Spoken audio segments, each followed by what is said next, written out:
been honest with the public about UFOs? A panel of 6 former members of Congress is getting an earful in Washington this week about UFO incidents and government secrecy. The Citizens Disclosure hearing isn't an actual congressional proceeding. It just looks like one, but its backers hope it generates enough attention to force U.S. officials to disclose whatever they might know about UFO mysteries. George Knapp of the I-Team says there's at least one big surprise coming this week. Yeah, it's a good one, too. People tend to forget that back in the 1960s, there were 2 congressional hearings into the UFO question. Future President Gerald Ford was a driving force behind the hearings. All this week, a panel of former members of Congress is hearing from military and intelligence officials, as well as historians and scientists, about all aspects of the UFO enigma. The organizers hope the citizens' hearing on disclosure adds an element of legitimacy to the UFO discussion and perhaps leads to the lifting of what they call the veil of secrecy.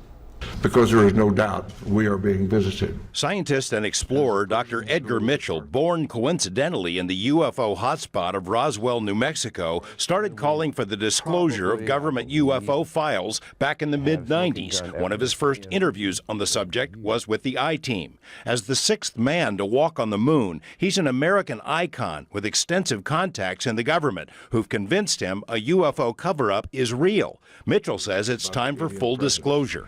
And I call upon our government to open up like other governments have, and you will hear about that this morning, like the Belgians have, the French have, the Brazilians have, the Argentines, the Mexicans have all released their files. It's about time now that we do the same thing. Mitchell will be one of several heavyweight witnesses who will testify at this week's 5-day UFO disclosure event in Washington. A panel of 6 former members of Congress will hear from and question 40 witnesses, including Paul Hellyer, who was the Minister of Defense for Canada and who's had his own UFO sighting. Hellyer says there's no question the U.S. has withheld information about UFOs from the public and from its allies. To make a plea for full disclosure, because the implications of what has been going on secretly in the last 50 or 60 years are really profound, and most people haven't any idea how important the revelations could be to their future as a species. One focus of the citizens' hearing will be recent admissions by other governments that there have been secret but ongoing UFO studies by military and intel agencies all over the world.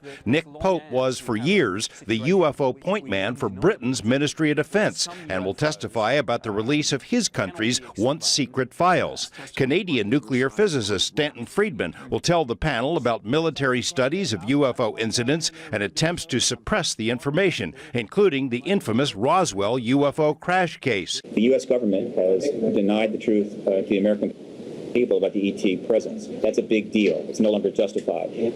And so the purpose of this hearing is nothing less than disclosure. We're going to conduct a citizen hearing on disclosure. Stephen Bassett, the only UFO lobbyist on Capitol Hill, organized this hearing, hired for the panel former members of Congress who had not taken public positions on the UFO topic, and chose the National Press Club to house the event so that official Washington would take notice. Congress held 2 hearings on UFOs back in the 60s, but the subject has seemed politically toxic since then. Bassett thinks that's not an accident. The real problem is this, I've said many times.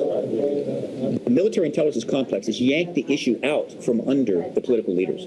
They don't brief them anymore. They don't give them the information, and that's true across the board of many issues. Tuesday's session focused on one of the most disturbing angles, the intrusion of UFOs over nuclear bases. Former military men stationed at Bentwaters Nuke Base in England and at missile bases near the Canadian border described chilling incidents in which unknown craft interfered with the launch codes of atomic weapons.